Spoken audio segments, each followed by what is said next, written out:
and welcome back to LinkedIn Logs, the Jobs Podcast. I'm your host, Chad White. If you didn't know, like I just said, it's a jobs podcast for the website cpluscomedy.com.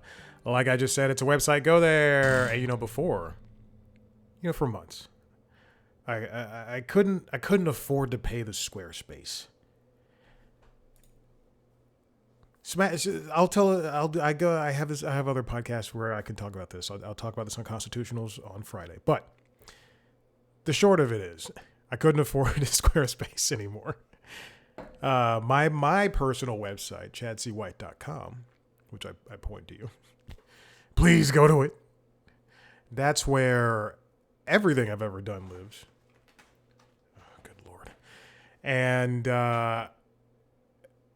it's run by that portfolio site is run by Adobe or something like that. I don't know. It's on Adobe Portfolio. Long story short, I made a new cpluscomedy.com. It currently exists. It runs. Thank Christ. So you can go to it right now. It's very rudimentary, but it has mostly everything that I've done for C Plus Comedy. Everything else is on Squarespace, so I have to figure out, with the exception, everything I've ever written is on a hard drive somewhere, so I have to figure that out. But right now, the website exists again. Okay, let's get on with this, because I'm going to go see a movie. What's it called? One Battle After Another. Oh, I'm excited. Leonardo DiCaprio, who is it? Regina Hall, Chase Infinity, Benicio del Toro. This is, quite frankly, it's probably Paul Thomas Anderson's most diverse movie. And when I say probably, I mean definitely, because he's a white director that does not hire people of color. Anyway, let's get on with the news.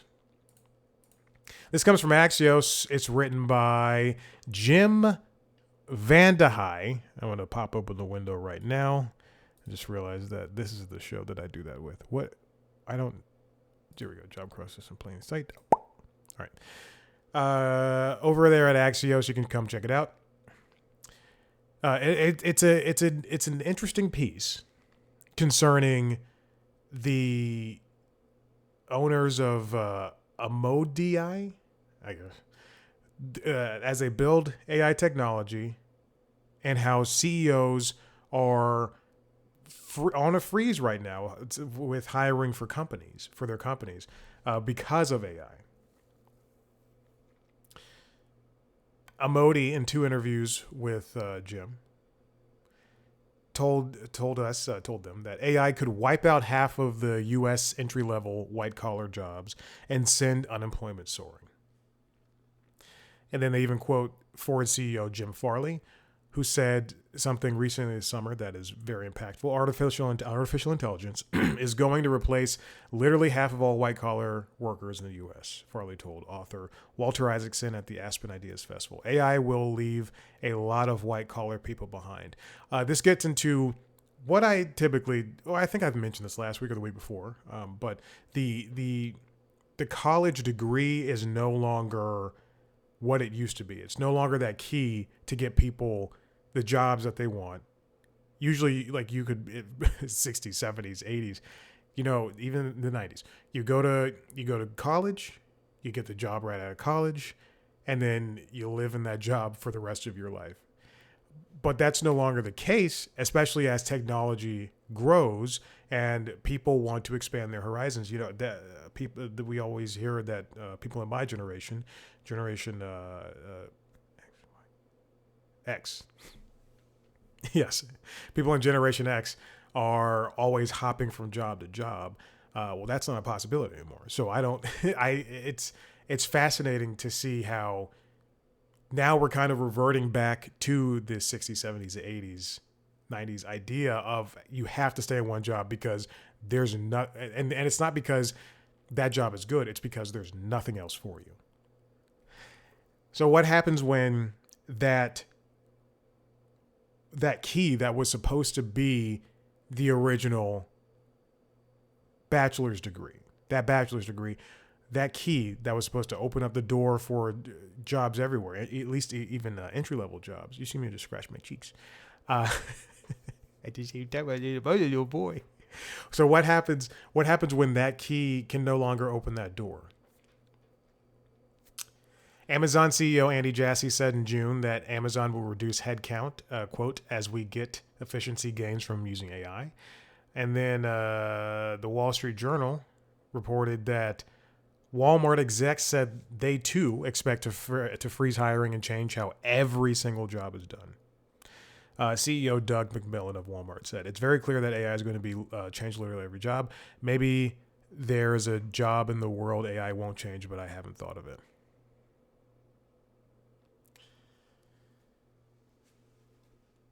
We have to, as a society, we have to come together and safeguard the things that we hold dear, like the ability for people to make money.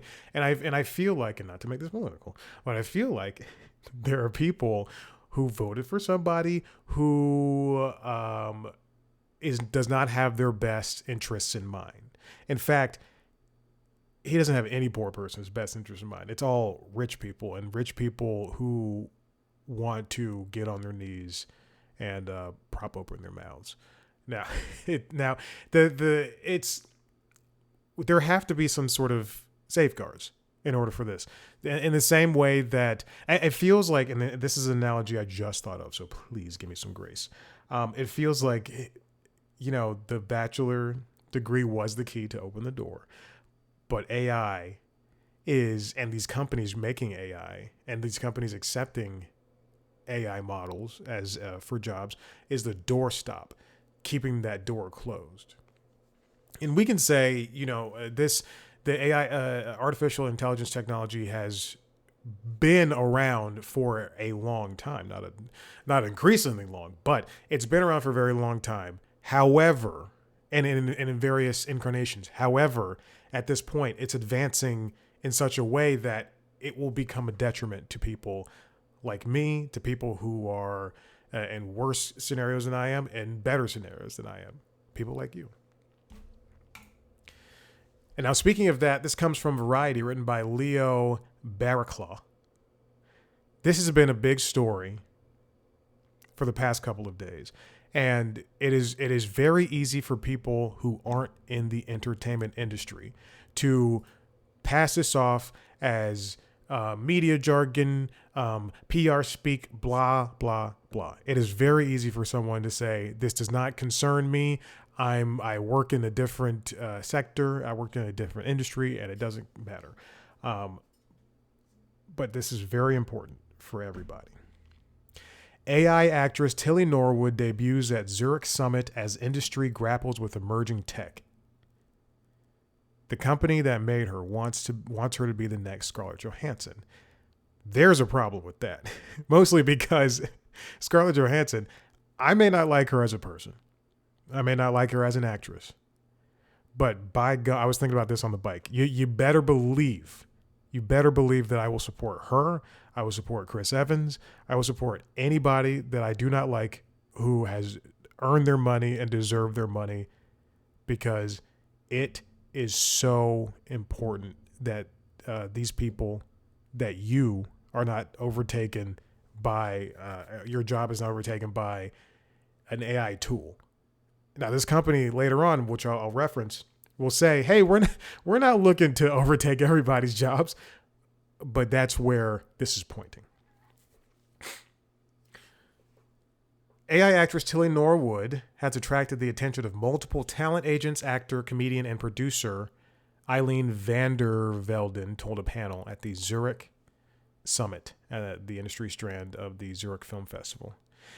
She is I'm gonna scroll up. Here's the article. There she is.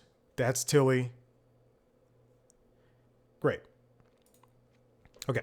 I mean, not great, but she's the first creation to emerge from recently launched AI talent studio Zicoia, spelled with an X, a spinoff from van der Velden's AI production studio Particle 6. She says that studios. She says studios were quietly moving forward with AI projects, and that further announcements would come in the next few months. I don't disagree with that, but I do believe that there will be some sort of retribution for which we'll get into in a second. Vander Velden says we were in a lot of boardrooms around February time, and everyone was like, "No, this is nothing. It's not going to happen." Then by May, people were like, "We need to do something with you guys." She was being interviewed by Diana Lauterhaus of Deadline. All right, this is obviously bad. We don't want to have an actress be created. I gotta have to mute this because I don't want to get a tag. But they have a trailer with the engineers, I guess. Who it's a comedy. It's a trailer, but they put in their own words comedy sketch, with the people who helped create her, I guess, and they're people who make movies. But that's Tilly right there. If you're watching the video, on the set of the Graham Norton show, it looks like. Oh no, I don't like that at all. And they're making her cry, and I'm sure they're saying something about her being that's her again. Wow, that is insane. Okay. Particle 6 is produced across multiple genres, including Miss Holland for BBC Three and True Crime Secrets for Hearst Networks and Look See Wow for Spy Kids. This is something I am wholly against, as is Emily Blunt. This comes from Clayton Davis at Variety. Emily Blunt calls AI actress Tilly Norwood really scary and warns Hollywood agencies, don't do that. This is again this AI tool, this idea has been making the round. You know, who's gonna be the first company to make a real AI tool? Hey, my name is Jackson. I really love Theo Vaughn. I love Joe Rogan. I love watching Pat McAfee. That's where I get all my news.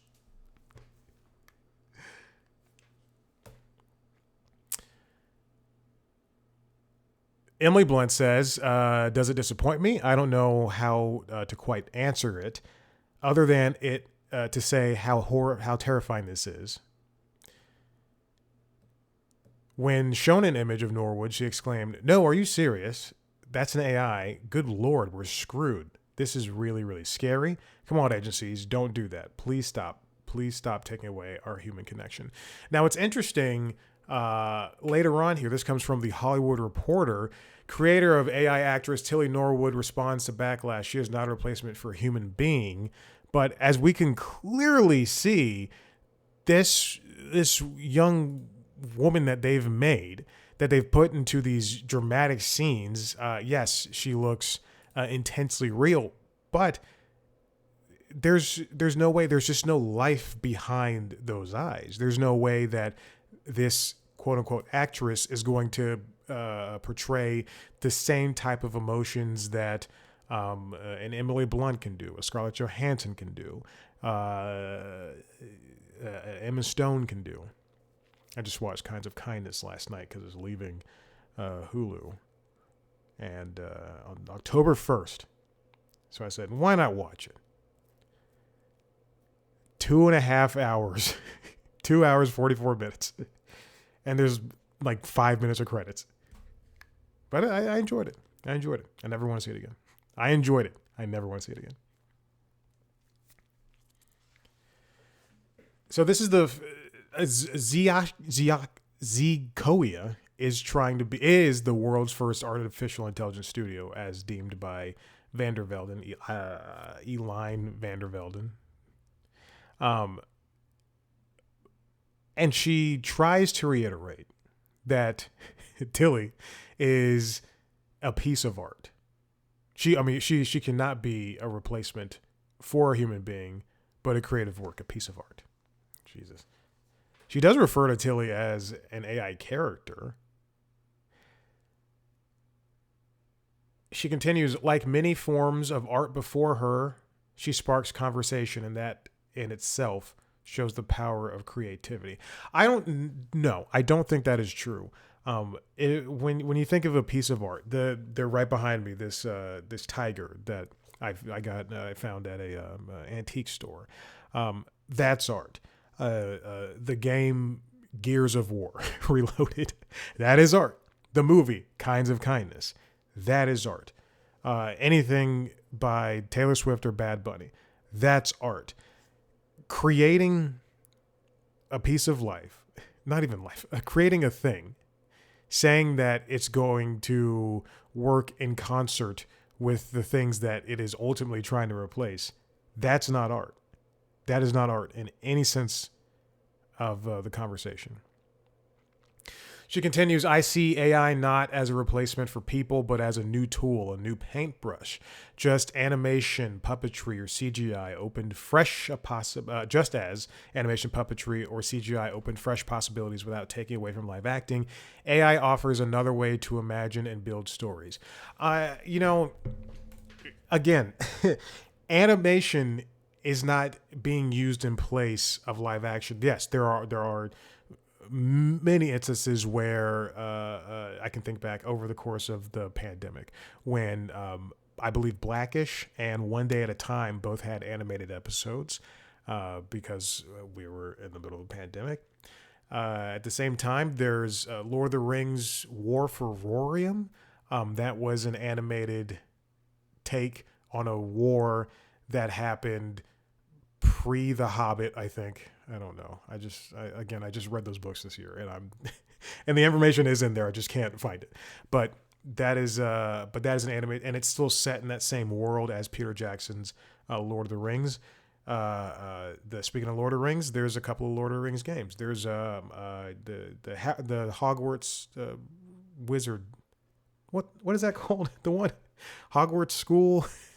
It's the RPG, the one where you go to school, you go to classes, and then you could also like learn spells. What is that game called? Anyway, those those are ways to portray the versions of those worlds. And the Muppets, yes, they're puppets. CGI. Toy Story is CGI, but those are using it. And so it sounds like I'm agreeing with her, but I'm not. Those are telling stories and still using real actors. They're all every single version of those. Every video game, every animated movie or TV show, every episode of Sesame Street, every Muppet incarnation, every Pixar movie, every DreamWorks movie. Those are telling stories in concert using actors and actresses. They're not having you go to, and this is going to be really reductive, but not having you go to Copilot or ChatGPT or Gemini and say, write up a script with these characters, and here's the idea for the movie. And then you take that and then you go to Anthropic or whatever video building platform, and you go, now turn this into a movie. That and there's no sign of life in there. You can't say animation or puppetry or CGI are the same thing as AI. It would be that I think that's reaching, and that is trying to make a point where there is none. Also, for this woman to be like, I'm an actor myself. That can take away, it can't take away the craft or joy of a human performance. Then you should understand. You shouldn't, there shouldn't be people advocating for steroid use in the MLB or in football or in hockey. It shouldn't, you should be wanting, if you want that pure thing, that pure connection, then do it the right way. This is a cheat. Think that at the end of most Pixar movies, at the end of the Toy Story movies, or I can't think of any other ones. So at the end of the Toy Story movies or Monsters Inc., when they have bloopers, that's, more often than not, it's the actors messing up lines and they just animate it to that, or they wrote a scene about that. But that it's not, they're not going to Pixar AI and then saying, Sully and Mike finally put on that play, put that thing back where you came from. Let's have Roz pop out of the costume and say, hello. Like that's, there's intention behind that. Now, SAG-AFTRA, this comes from a Hollywood Reporter, written by Lily Ford, slammed the AI actress, saying, quote, Tilly Norwood is not an actor. It has no life experience to draw from, no emotion. Again, this is exactly why, this is part in the reason why there was such a long protest. This is why there was work stoppage, because I'm not a part of SAG, but I am a producer, so I'm in this world. So that's why the producers, the actors, the directors, the writers, everything. This is why people were marching. This is why they were protesting, because if you give this, or if you allow this tool to, or similar tools like it, to be used at Disney, at Warner, at Paramount Skydance, at Comcast Universal, NBC Universal, this would ultimately be the end of what we do and what we know and what we love. You can't just say to an AI generation tool, do this, and then expect people to be okay with that, to make your next Avengers movie, to make your next John Wick movie. It doesn't make sense. And it's so frustrating to listen to people, to analysts, to people who oftentimes will, talk about mental health or this or that, and they talk down to the audience. I think it's Scott Galloway, but I think he's a very smart guy. But anyway, and to listen to like the Pivot podcast, and then for them to be like, just quit and make content on YouTube and put it out yourself. Not everybody is going to make money from that. If you expect other people to pay you for that stuff, then the bottom line is, then you're going to fail. The bottom line isn't just to make money. And yes, Scarlett Johansson and Robert Downey Jr. and Mark Ruffalo, they're all in this for part of the reason, for money, and that is a great result of everything. But I guarantee you, everybody from those people to Tom Cruise to ASAP Rocky to Rihanna, happy birthday to the baby, to people, to rappers like Key Glock, to singers like Taylor Swift. A lot of these people are doing it because they love it. And sure, I'm sure out of all of the hundreds of thousands of famous people in the world, there are people doing it just for money. Trust me, I just watched the latest season of Big Brother, and it is very clear those people were there to be famous and to get the results from that. Even if I was attracted to them, like Morgan, it's very clear that she wanted to be famous. But besides those people, the actors, the musicians, the writers, the directors, the people who are working the under the line, which is not to be dismissive, but the people who are in the lighting, the people who are in costuming, they're not doing it to be famous. This is crazy. So if we're talking about creativity, then yes, agree with SAG, agree with Emily Blunt, agree with me, agree with everybody else in this industry that, hey, most people, I say that because we know those all the comedians that took the money from the Riyadh Comedy Festival. I do not agree with that. And to take money from a crown prince who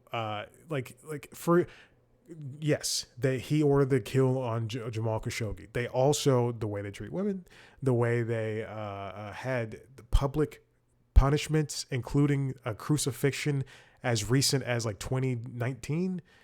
Come on. And the loads of other shit that's happened. Insane. I do not, I don't like a lot of those comedians that are doing the Riyadh Comedy Festival, but I have no respect for any of those comedians anymore. Anyway,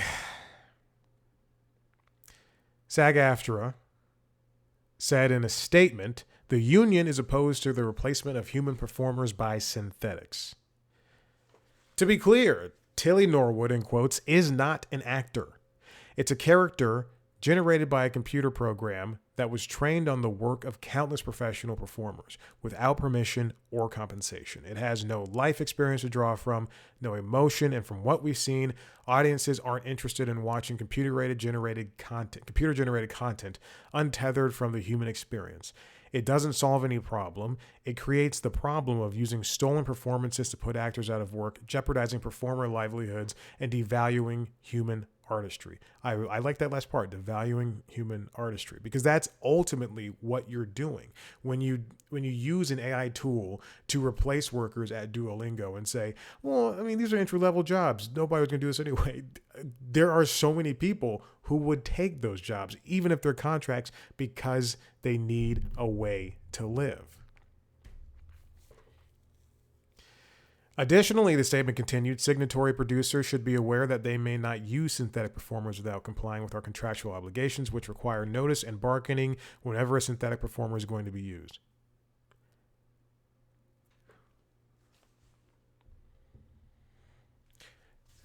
Now, these strikes were way back in 2023, but they lasted for what? 8 months or something like that? 18 months, something along those lines. But oh my gosh, it's now AI is being used in the industry as we know. There's visual effects tools, even Adobe. I like Adobe, but but Adobe has started implementing AI stuff. I saw a headline. I did not click through the story, but an analyst said Adobe is just going to fail. Like after how long, 20 or 30 years, however long it's been around, Adobe's going to fail if it keeps relying on AI, and it's very true. There's they have an AI tool called Firefly, I believe that's what it's called, but it sucks. Like I don't want to use it. The AI stuff that they implement in Adobe Express is not fun. The pop-ups I see on Premiere are so annoying, but that's where we're in. Other stars condemning the news of Tilly Norwood include Melissa Barrera, Nicholas Alexander Chavez, Lucas Gage, Mara Wilson, Toni Collette. I think we should really hold this company, Zosia and Eileen van der Velden. We should hold them to account. We should really put their feet to the fire, and there's no way that people are going to continue to ignore this. Their companies will, or management agents, whatever, they're going to seek out the use of this tool, and some companies, maybe as big as Lionsgate, I don't know. That is just a theory, and maybe as small as a YouTube channel, but they're going to start using this stuff. It is up to stars big and small. It's up to everyone else around the industry to fight back against it, because this is not fair. This is not right. And quite frankly, if you're going to use likenesses, if you're going to use training things, then it's time for people to get paid, because this is insane. All right. That's all I have for you. Listen, if you like what you heard here, head to the website, cpluscomedy.com, where you can finally see most things that have existed for the website. If you want to see a video version of the show, go to youtube.com/cpluscomedy, where you can also see a video version of the other podcasts, Late Night Lately, the Late Night Show, and The Constitutionals, the Entertainment Business News Show. You can also watch a video version of those shows on youtube.com/cpluscomedy, where you can also see me talk to famous people sometimes. You can follow us on social media, TikTok, Instagram, Blue Sky, at C Plus Comedy, me on those platforms at Chad Black White. Go to chadcwhite.com to see my resume of stuff. Thank you so much for listening. We'll see you next time. Bye.